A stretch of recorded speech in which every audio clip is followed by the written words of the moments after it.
अगदी थोडक्यात तुम्हाला मुंबईचं गणित आपण समजून घेऊया.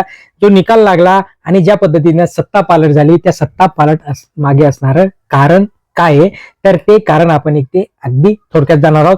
चॅनलला अजून सबस्क्राईब केलं नसेल सबस्क्राईब करून ठेवा, लाईक करा, शेअर करा. छळ म्हणजे छळ कपट केला. 25 वर्षाची जी काही सोबत करणारा पक्ष आहे तो निर्दयीपणे फोडण्यात आला.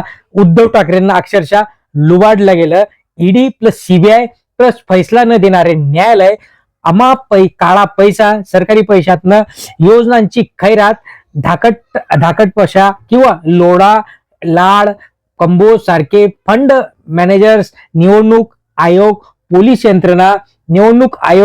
पोलीस यंत्रणा समृद्धीतनं कमावलेला अमाप पैसा, 70,000 कोटींचा घोटाळा दाखवून घेण्यासाठी खाल्लेलं कमिशन, मुख्यमंत्री, मंत्रिमंडळ, खासदार, आमदार, केंद्राच्या वरदहस्त, तरीही या सगळ्यांमध्ये मिळालं काय, तर 88 जागा बीजेपीच्या.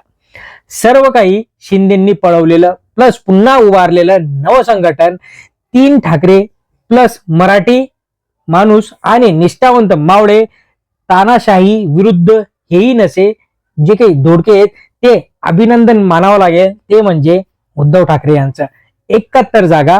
फडणवीसांचा विजय डागाळलेला आहे की ठाकरेंचा विजय तेजाडलेला, हे इथे तुम्हाला कमेंट बॉक्समध्ये कळवायचं आहे. कारण की अशा पद्धतीचं गणित हे महाराष्ट्रामध्ये बीजेपी, देवेंद्र फडणवीस, एकनाथ शिंदे, अजित पवार यांनी बसवलं.